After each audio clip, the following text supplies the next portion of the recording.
शरद जोशी ये नाम जब भी आता है तो मुझे ऐसा लगता है कि जैसे व्यंग इतिहास का एक जो महत्वपूर्ण समय रहा है और जिसमें शरद जोशी एक नायक के रूप में रहे, तो लगता है स्वयं को जब उन पर बात करता हूं तो लगता है कि जैसे मैं एक इतिहास के महत्वपूर्ण हिस्से से जुड़ रहा हूं और उस जीवंत इतिहास को मैं जानता हूं। गर्व सा होता है क्योंकि वो समय था जब हम व्यंग साहित्य के आंगन में घुटनों घुटनों चल रहे थे और चाह रहे थे कि आप अपने आदर्श भी स्थापित करें। और ऐसे समय में शरद जोशी को पहले दूर से देखना, उनको पढ़ना और धीरे धीरे उनके साथ मंच साझा करना, घर में उनके साथ बैठ के बात करना, बहुत सारी चीजें जब ये आती हैं तो लगता है, अपने आप को कई बार अब सोच रहा हूं तो लगता है कि जैसे मैंने उस इतिहास को जिया है। तो एक इतिहास को जीना और इतिहास को पढ़ना बहुत अंतर सा लगता है। शरद जोशी को मैं कह रहा हूं कि व्यंग साहित्य की दृष्टि से जान रहा हूं। ये दीगर बात है कि शरद जोशी अपने आप को व्यंग्यकार नहीं मानते थे, वो विधा नहीं मानते थे व्यंग को। बाकी सब लोग उनकी पहचान व्यंग्यकार के रूप में है, पर उन्होंने कभी उसको विधा के रूप में कई बार बातचीत भी हुई उनसे और कभी उन्होंने व्यंग को विधा नहीं माना। शरद जोशी के साथ मुझे बहुत अच्छा लगा कि वो जीवन भर अनर्थ के विरुद्ध लड़ते रहे। गलत के विरुद्ध लड़ने के लिए उनके हथियार जो है वो अपने थे और इन हथियारों का प्रयोग करने के लिए उन्हें किसी अपने आका से अनुमति लेने की आवश्यकता नहीं थी, किसी से डिक्टेशन नहीं लेते थे।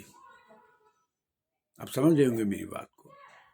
और इस बात की चिंता नहीं थी कि मेरी इस बात पे मेरा आका मेरी पीठ थपथपाएगा या उससे नाराज होगा, पार्टी से निकाल देगा या पार्टी के लाभ नहीं मिलेंगे। उनका एक आका था, उनका बहुत बड़ा पाठक वर्ग, जिसने सदा ही उनकी पीठ थपथपाई।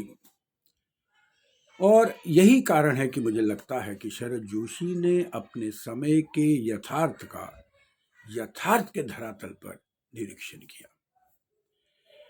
शरद जोशी, जैसे मैंने भी आपसे कहा कि वो मेरे नायक हैं। उन्होंने अनेक विरोधों को झेला पर टूटे नहीं। हम जानते हैं उनके जीवन को, जितने भी शरद जोशी जी से जुड़े हुए लोग हैं जानते हैं, टूटे नहीं, पर उस चुनौती को उन्होंने स्वीकार किया। ये वही था, इंदौर, भोपाल और उसके बाद मुंबई आए वो, और उन्होंने एकला चलो की शैली में संघर्ष किया, अपने स्थापित भोपाल का त्याग किया, मुंबई की चुनौतियों से निपटे।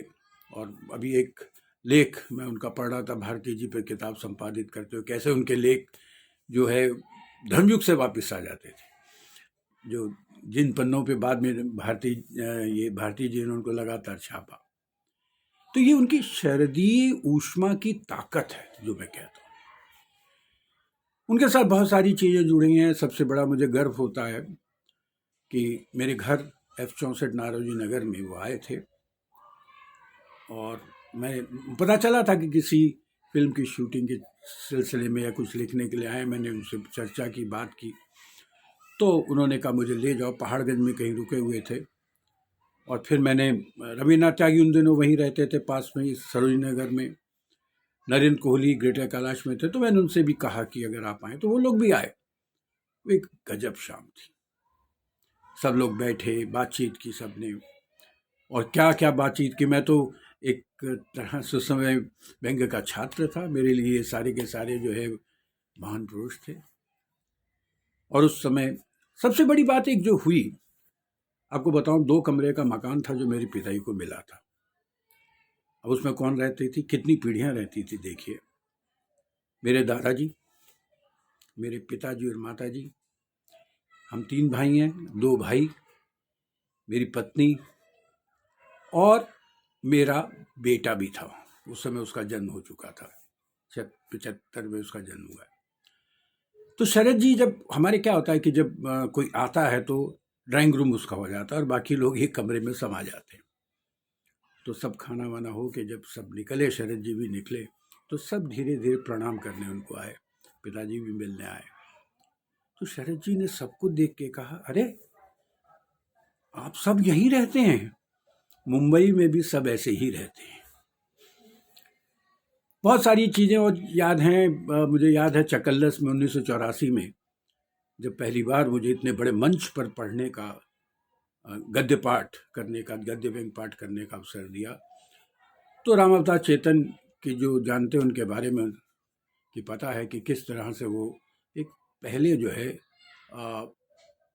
एक तरह का परीक्षण करते थे, चुनाव करते थे रचना का, क्या पढ़ना है क्या नहीं पढ़ना, उनकी नियमावली थी।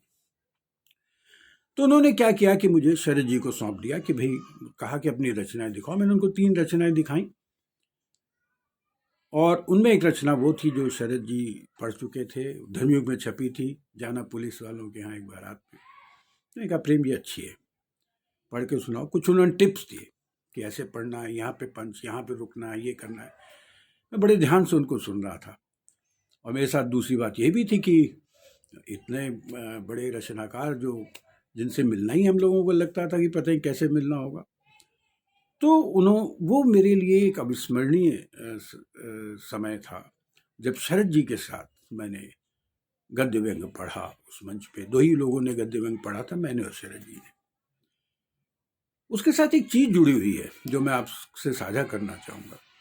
उस कार्यक्रम में भारती जी भी थे, भारती जी सामने बैठे हुए थे। तो धर्मयुग तो उस समय हमारे लिए क्या कहते हैं, ऐसा था कि जैसे आपको उसमें छप जाए तो हीरो बन जाते थे, और वो खैर छप तो मैं चुका ही था। तो भारती जी से मिलना एक अलग तरह की चीज़ थी। तो मैं, भारती जी वहाँ बैठे थे, मैंने कहा भाई साहब मैं आऊँ मिलने आपसे। बोले आ जाओ, कल आ जाओ। तो मैं चला गया उनसे। लंबा किस्सा है, मैं ज़्यादा संक्षेप में कहता हूँ। तो बहुत सारी बातें करते रहे, 10-15 मिनट हो गए। तो उन्होंने, भारती जी ने मुझे शाबाशी नहीं दी कि तुमने कल अच्छा पढ़ा, जबकि तालियों ने बताया था कि बहुत अच्छा पढ़ा। तो मैंने उनसे पूछा, मैं कहा भाई साहब कल जो पढ़ा वो कैसा था? वो रुके, बोले प्रेम बहुत अच्छा था, पर इस समय तुम दो राहे पे हो। एक वो था जो तुमने कल पढ़ा, एक वो रास्ता है जो तालियों की तरफ तुम्हें ले जाता है और पैसा भी मिलता है। मैंने कहा हाँ भाई साहब, बहुत सारे लोग आ गए जिन्होंने कहा कि अगला कवि सम्मेलन ऐसा, अगला कवि सम्मेलन इसके इतने हजार, इतने, उस समय पैसों की बहुत जरूरत भी थी। और दूसरा रास्ता वो है प्रेम जो तुम अभी लिख रहे हो पत्रिकाओं में, धर्मयुग में। अब ये तुम्हें तय करना है। तो मुझे लगा कि भारती जी जैसे मुझे हतोत्साहित कर रहे हैं। मुझे तो बड़ा अच्छा लग रहा था कि कल पिछले दिन मैं पढ़ के आया और बहुत अच्छी तालियां मिली और शरद जी के साथ पढ़ा। और सबसे प्यारा, उस समय जो 3-5-5 6-6 हज़ार रुपये का कवि सम्मेलन आगे के 3-4 मिल गए, और उस समय हमें मकान की किस्त देनी होती थी। तो मैंने कहा, मुझे लगा कि ये कह रहे हैं कि या तो तुम मंच पे पढ़ो या जो है तुम पत्रिकाओं में लिखो, किताब लिखो। तो मैंने उनसे एक बात कही कि पर भाई साहब, शरद जोशी जी भी तो, मतलब मेरा अभिप्राय ये था, शरद जोशी भी दोनों काम कर रहे हैं, मंच पे भी पढ़ रहे हैं, वहाँ भी पढ़ रहे हैं, फिल्मों में भी लिख रहे हैं। तो उन्होंने मुझे एक वाक्य कहा जिसको जीवन में कहते, पहले तुम शरद जोशी बन जाओ, फिर जो है स्मार्ट पे, मतलब पहले वो संयम अपना कि जहां तुम बिक नहीं रहे हो, जहां तुम अपने मन की बात कह रहे हो, जहां इसलिए नहीं कि वहां तुम्हें पैसा मिल रहा है इसलिए तुम वहां जा रहे हो, बल्कि तुमने रचना वही पढ़नी है जो छपी भी है, वहां पे उसके हिसाब से तुम नहीं चल रहे। ये था। और फिर बहुत सारे किस्से। एक बार नरेंद्र कोहली, हम लोग जो है गए थे वहाँ पर, बस उनके कारण मैंने एक रचना लिखी थी, शरद जी के कारण उसको बात कर रहा हूँ। इंदौर गए थे तो पता चला कि राजेंद्र माथुर से भी मिलने गए, उनसे भी। वहाँ पे राजेंद्र माथुर ने बताया कि शरद जी भी आए हुए हैं यहाँ पे शहर में। तो हमने खोज खाज के शायद पता किया, तो बोले कि मैं इस होटल में, तुम आ जाओ शाम को। हम लोग चले गए वहाँ पर। तो शरद जी ने वहाँ पर हमारे लिए नरेंद्र कोहली के का बेटा कार्तिक भी वहाँ था, तो उन्होंने हमारे लिए पकोड़े और चाय और ये सब मंगवाई। उतनी देर में वहाँ एक कवि आ गए इंदौर के, जिसको शरद जी पसंद नहीं करते थे।